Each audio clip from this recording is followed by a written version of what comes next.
Okay, thank you to the organizers and the org committee, to the Politburo for suggesting me to do this. It will be a little bit speed, as usually. I'll try to speak slowly, and we will move along different areas on which I work. Okay, I'm not talking about the world. I don't work on the world, but on some areas, and I'm going to talk on this. So first, what I'm talking about is everybody knows on slavery the histories of maroons, and this is a crucial part on the history of slavery. On literature, you have huge bibliography on maroons.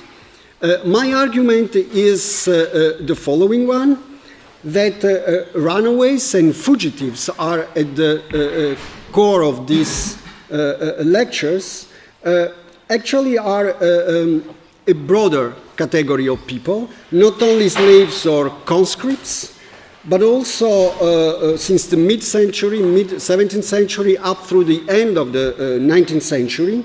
It's a wider group, including seamen, apprentices, servants. And my question is, why such an interest on runaways? I was just struck in my sources by the using of the word.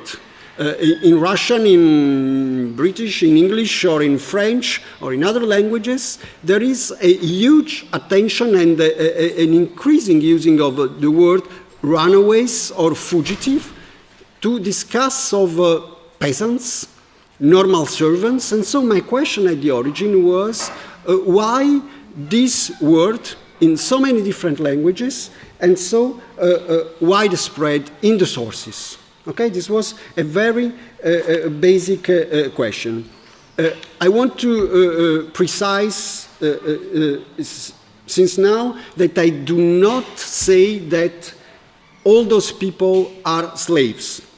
It's a rhetoric argument which is widespread in not only in the historiography, but also in the sources in some moments when some trade unions or other people argue that the real slaves are the wage earners. So I don't use this argument. I will mention in a while because the actors themselves used in a particular way. So it's not my argument. On the contrary, I want to argue something different. And the difference is that runaways, in what I'm going to do, are not just a form of resistance faced to the oppression or coercion. It's something deeper, something to me more structural and a little bit troubling for us. And the importance of runaways, it expresses the relationship in labor activities between at least three different fields, which is the economic order, the political inclusiveness or exclusion, and social stability. So these three fields help me to explain the importance of runaways over 3 centuries. And they are related to at least 4 global processes, which are the so-called growth and modernization, the imperial expansion is the second, the third is revolutions, and the fourth is the industrialization. So these 4 processes have to explain the importance of runaways. So as I mentioned, I will not speak about the world, but just about some areas that I know. So first is runaways in the Russian Empire. The first possible explanation is that it's full of runaway serf because there is serfdom. Now, what you see there is the Ulagienia of 160-49, which is considered the basic statute of the origin of second serfdom in Russia. From this moment on, the estate owners had unlimited in time rights to keep back fugitive peasants. Now, there are specific rules on fugitive peasants, and my problem is the following. What you find in the archives is something extremely interesting. You have more rules, mostly supported by small estate owners for moving peasants, and you have a very small enforcement of these rules. In other words, when peasants move around, very few peasants are kept and brought back. They are very hardly recovered. And why is it so? The first reason is that big estate owners keep the fugitive peasants or serfs from small estate owners. They consider that their freedom is to be in a big estate because the conditions are better, and the local police very hardly bring back to them, and they are full of petitions and complaints about the fact that the police and the state are too close to big estate owners, so the small one protests against the fact that their peasants move around and the police never keep back because they are too close to the big estate owners. This is first. And the second important element is that you have in Russia at this moment a kind of seigneurial justice, as in medieval areas elsewhere. So when I have a problem on estate, I can mobilize the seigneurial justice to solve the problem between the peasants and the landlords. Why this is important? This is important because, there is full of litigations and judicial litigations between estate owners about moving peasants. But the problem is that sometimes peasants use this litigation to contest the ownership of the owners and say, nobody can prove that you are the real estate owners, so I can freely move. Now, why this argument work? This argument works for a second reason, and this is the imperial expansion of Russia. Moving peasants, fugitive peasants, are either kept by big estate owners, or they move along the frontiers, and they are used by the state to colonize the steppe.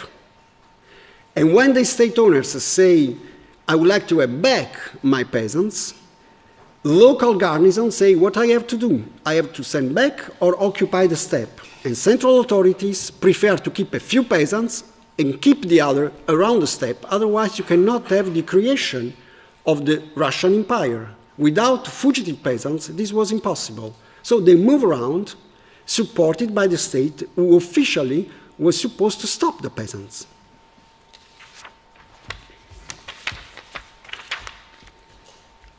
So, on the one hand, serfdom encouraged exit and desertion and fugitive.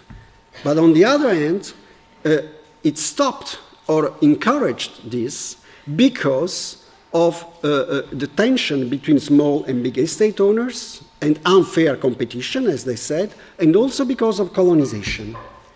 And this is extremely important to me because it's similar and different from the expansion of Britain in the America. Both Russians and British, and after the American, occupy the so-called empty nomadic steppe with farmers or peasants. They kill everything around, and this is similar. But the very difference is that the Russians moving outside are less bound in the colonies than in the heart of Russia. In the 17th and 18th century, for the British, it's the other way around. As I will say, the indentured are less free than the servant in Britain. So we have a reverse process of the tension between freedom and unfreedom, or degrees of freedom, between Russia and Britain. The so-called free frontier of the America is a late 19th century stuff, not at this moment. At this moment, they use the other way around. More freedom in Britain and less freedom outside of Britain. They use indentured and slaves, and not the other way around. And the Russians use the other solution. The problem is why? Why do we have this opposite solution on the two sides of Eurasia? The first is always the empire. This guy, Apollo Korzeniowski, is one of the authors of a Polish conspiracy against the Russians. In 1963, he's sent to Vologda, is arrested, and his son, Joseph, moves and escapes to France. He moves to France to do what? To become a seaman. And this is an interesting story to me, because what I want to show is that, again, the comparison between maritime empires, Britain or partially France, and the land empires and the using of labor, is usually those kind of empires are opposed in terms of efficiency and growth. The land empires, Russia or China, are less efficient than the maritime empires. But my question is, what if we compare these empires in terms of labor and coercion? Is there any difference or not? Are seamen in France or Britain better than soldiers in Russia? Yes, not, and how they are used for occupying spaces? So that's why I moved to seamen. And you have a long historiography from France, and the slow decline of the galleys, I'm not entering into this, but also the long persistence of coercion and strong recruitment in France, much more in Britain, during the 18th and the 19th century for Britain, for the 18th century in France. Again, for the 18th century, the boundary between slavery, criminality, and seamen was extremely blurred in France. And this was at the origin of huge complaints about, again, desertion. You have a lot of desertion among seamen, both commercial and military seamen, and they evoke two reasons. In the process that you can see, you have two reasons for desertion. The first is that, according to them, they were obliged to enter the Navy or to move far from the coast. So to them, it's a form of obligation and coercion, and then they have the right to desert. The second reason is that there are multiple activities. They are never just seamen. They are seamen and rural daily laborers, and they want to keep these multiple activities without being stuck on a ship. And when they move, they are called deserters. This is even worse for so-called the colonial seamen. In principle, France don't use colonial seamen like the British. This is true if you look at the role of the equipage when they leave France and when they go back.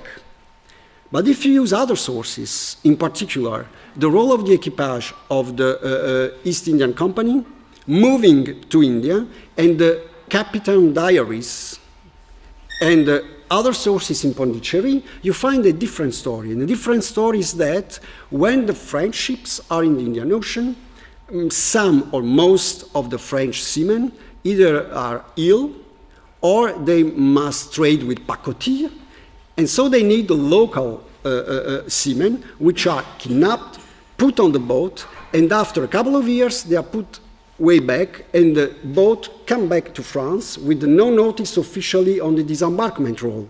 But you find all this on the captain diaries, which are available as well beyond the roll. The situation is even worse in Britain, because, as you know, in Britain you have a widespread use of the press, the forced recruitment in all the ports. And this is one of the origin of, for example, the American protest against the British. The most interesting to me is that in Britain you have huge debates about the seaman as a slave. It's a rhetoric argument. As some of you know, the Somerset case is well known in slavery because it's considered the first decision of a justice in Britain in 1974 to argue that a slave could not be slave on the British territory. So once you land, you are free. This was the first legal decision. What is much less known is that the historians, for some reasons, they cut the argument of the judge, and the judge referred to the seamen and said, is there any reason why the seamen should not be under the Magna Carta and be protected as anybody else from kidnapping? The answer was, for national security, the Magna Carta is suspended. So we can kidnap people because this is for military reason. And there were full of disputes, all the time people protesting, some justices supporting this argument, and many others contesting this. Even more interesting, the evangelists and the Quakers, who were, as you know, at the origin of the abolitionist movement in Britain, they are not convinced because they argue that the slaves, like children, are innocent and they are put into the plantations. But the seamen are drunkards, full of sin, and they deserve their destiny. So the Quakers oppose the slaves to the seamen as well, and they are absolutely against the putting in the same box the slaves and the seamen. It's a rhetorical and is a political argument extremely strong in the 40s. Hence, the strong desertion that you have in Britain as well, precisely for the same reasons I mentioned before. Even worse, there is an important point in Britain, and this is the following. Over years, in the archives, you find something which is called crimping. The crimping is the following. The seamen got advances on wages. If they were deserters, they lost everything. What you find is that before coming back, people of the ships or other people specialists on this kind of activities put some seamen out of the board, they left on the port, and they argue they are deserters. So we can keep all the money. But after they were put overboard, and there were increasing scandals on these so-called deserters who were not deserters, but just put overboard by the captain or his friends in order to keep the wages. The strangers, like the poorer Korzeniowski, are even worse treated because the British are in this situation, but the non-British seamen, because the guy was seaman in France, and after he moved to Britain because he considered that Britain was better than France in making a career. Not true, because the wages that you can find in the archives for British and non-British are extremely unequal. So the guy was obliged to have increasing wages, to change his name, to become a British, and he took a new name, and he started writing books, Conrad, on seamen. But the difference is that Conrad, the Joseph guy, put himself in the front, and the coolies are in the back. And this is a major problem, because in the British Navy, you have using a huge amount of laptops, which are the African slaves and seamen. And of course, you have the famous Lascar cruise over decades. How this situation changes? This situation changes only at the end of the 19th century, and only with the unions defending the British. And this is an extremely important turning point. The crimping for the British, the difficult situation for the British are finally changed at the turn of the 19th century with the unions defending the seamen. But the unions are very clear, this is just for the British. The Lascars are out of these new rules. So if we want more protection for the British, we must keep the Lascar out. Actually, this stories is always connected, according to the unions, to the evolution of the Master and Servants Act. And I'm moving faster on this because the condition of the seamen all the time was compared not only to that of the workers, but also to the, not only to the slaves, but also to the workers. And the answers in judicial conflicts was that the seamen were not slaves, they were full of sin, and they were not servants. But the servants, moving, as you know, without the permission, was also runaways. And there were criminal penalties, and so there was a whole system, as you know, in Britain, in which all the laborers of different situations are servants and under criminal penalties. And this is extremely important because labor was considered as a service. It was justified, the using of criminal penalties, by the argument that the labor was a service to the master, a service to the community, and a service to the family as well. And this was also supported by the fact that, as you know, there was an economic growth much more labor-intensive in the 19th century than the old historiography argued. The problem is that this was not only contractual, and I'm jumping over this because many of you work on the workhouse, and this is much well known. So the relationship between Master and Servants Act on one hand, the workhouses and the Industrial Revolution on the other hand, and the criminal penalties for the workers in Britain. This is extremely well known. What is well known is the effect of all this. Many people were put, we have data on this, but many people came out. So on one hand, I will be different from the Foucauldian ideas of putting all people inside because they are deviant. They are not deviant. They are normal workers. They are women. They come in and out. And the same the Master and Servants Act. In principle, you have criminal penalties, but very few people were condemned. Very few. Most of them move around. But the major effect of these rules, criminal penalties, was on wages. Thanks to these rules, wages were kept low, and as we know today, the wages started increasing in Britain only after the 70s. All the first industrial revolution was achieved with extremely low wages, and this was connected to the Master and Servants Act. And this influenced the way the British thought of their work in the colonies. As you know, the first phase after the abolition was an extremely close relationship with the rules in Britain, and it's not by chance that between 32 and 34, in the debates, you have a coming back and forth between the kind of abolition through apprenticeship in the colonies and the reform of apprenticeship and the poor laws in Britain. This is usually kept separated by historians of slavery on one hand, of wage labor in Britain, but in the debates they are connected very simply because if I introduce apprenticeship in the colonies, I cannot have the same stuff in Britain because the servants are not slaves.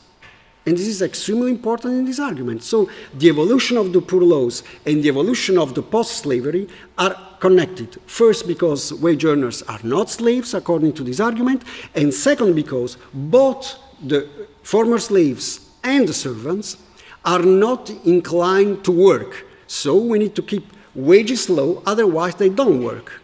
And this is the normal argument used in both the colonies and in Britain to justify low wages. Now, after the apprenticeship, you have, of course, the indentured, and I'm moving fast, because the indentured are a form of extension of the Master and Servants Act, but much more widely enforced in the colonies than in Britain. In Britain, you have a slow rate of enforcement, and in the colonies that I studied, at least, you have a higher rate of enforcement of the same rules. They are the same, but the rate of enforcement is much more important in the colonies.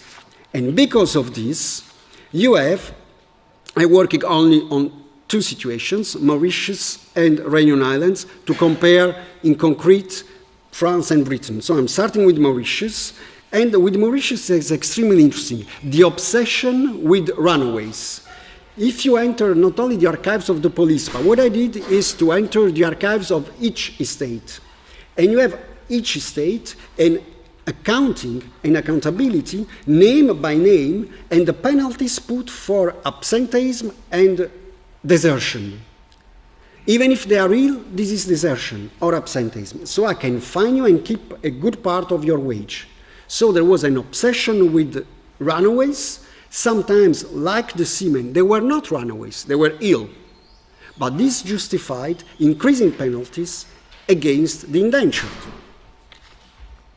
And you can calculate estate by estate, it's coming out now in English, how much they fined each workers because of desertion. So it was a way for keeping in life.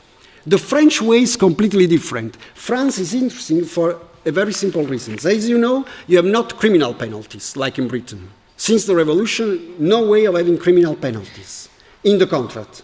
But you have an extra contractual criminalization of labor through what? The livret ouvrier, and after you have the rules on vagrancies. What is interesting is that in France, this passes through the avance sur salaire. The judges in France are absolutely against any mixture, since the 30s, 1830s, of mixture of moving people and criminal penalties. They consider that this is absolutely against the civil code. But they support the prison only if the worker is in debt, because the credit relationships are on another side. And this is extremely used in France, the advances on wages, to eventually keep people on place. And they are not runaways, but they are workers or louage d'ouvrage, louage de service. They are moving people who are in debt toward the patron. And it's another logic compared to Britain, a completely different. Les avances are the crucial point in France. And the avances are much more used in Réunion Islands, again, to keep the indentured on place, because they have advances on the wages and they cannot move because of this. So there is, again, this kind of analysis, similitude and differences. Last point, otherwise it's too long. Something changes in this world after the 70s. It's what I call the great transformation of labor. It's the using of Polanyi, but I moved Polanyi 1 century after him. Okay? To me, the great transformation is not at the turn of the 18th and 19th century, because they keep the same institutions. The first industrial revolution, to me, works like the previous, the 18th century, is proto-industrial, is labor-intensive. The real break is the second industrial revolution. And to me, this is the real great transformation of labor, which means capital intensification and the rise of the welfare state. And this really changes my story. You have much less runaways with the welfare state. The problem is that you have, of course, similar evolutions, and everybody knows, in France, in Britain, and in many other cases, concerning the labor rules. My question is, these rules are good for whom? First of all, as you know, the first welfare excludes small units. Peasants, artisans are not there. Women are out.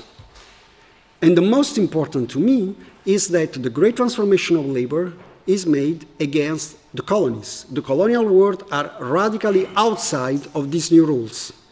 The louage d'ouvrage and louage de service and the Master and Servants Act are kept despite these changes. And in both Britain and France, you have huge discussions to know whether these new rules, the Code du Travail or the employment reforms, must be enforced in the colonies. And the answer is not. They are not ready for those kind of relationship. So what I did is, as before, to study one single case for 7 years, but I'm slow. So what I did is, instead of studying Mauritius, I wanted to check what was going on in AOF.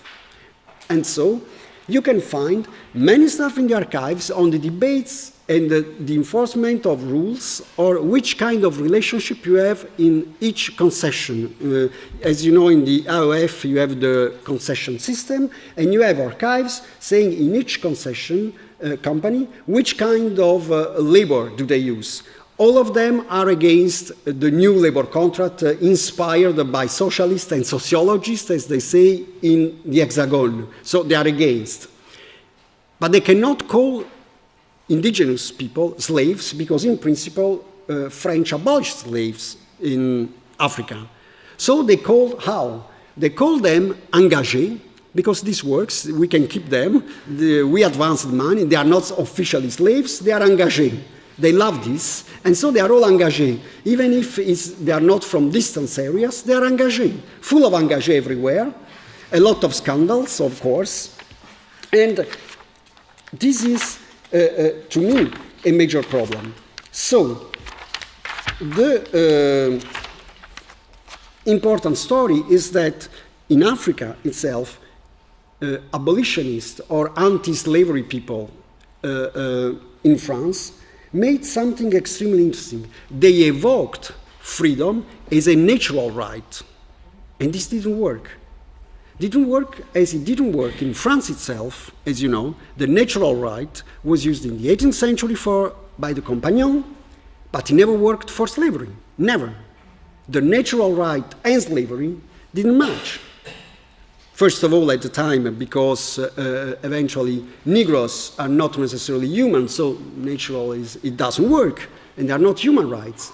But the most interesting is that in France, at the end of the 19th century, nobody will speak of natural law for defining labor or rights.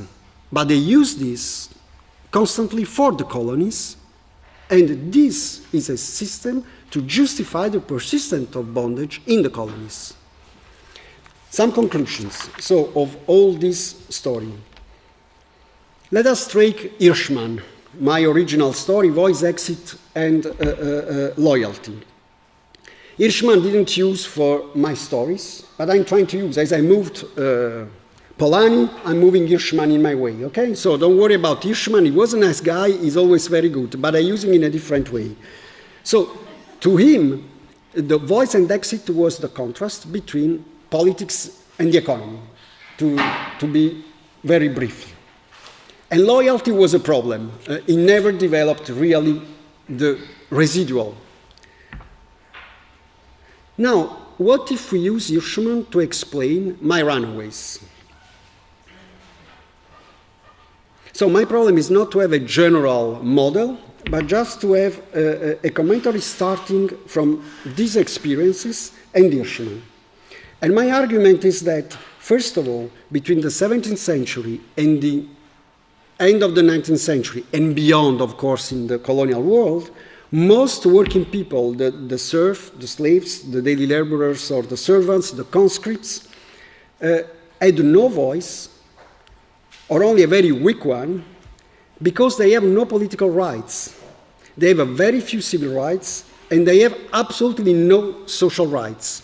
So they have no rights, no choice, and they were runaways because they have no choice. The only possibility that they have was to escape. Exit was the only possibility when you have no voice. The roots of runaways were, first, some rules. I mentioned in OF or in Russia, you have rules.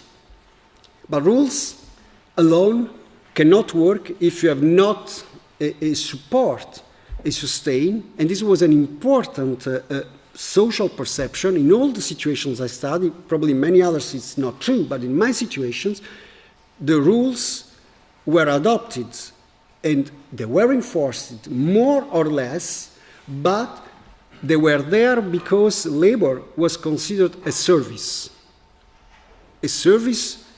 to the country, a service to the father, a service to the village. And this supported a multilateral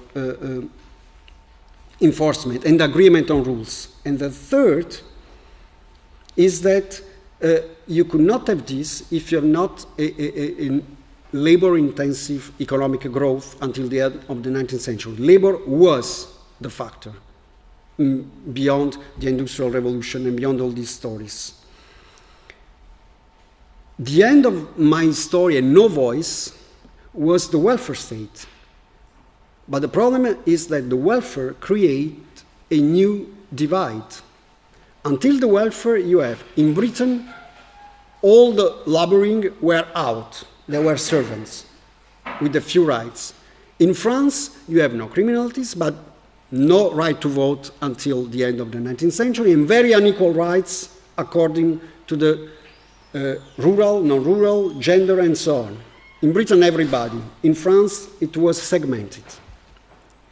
But with the first welfare, you have a new divide.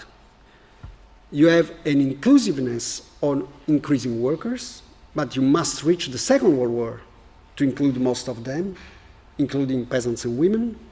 But the colonies are always out all the time.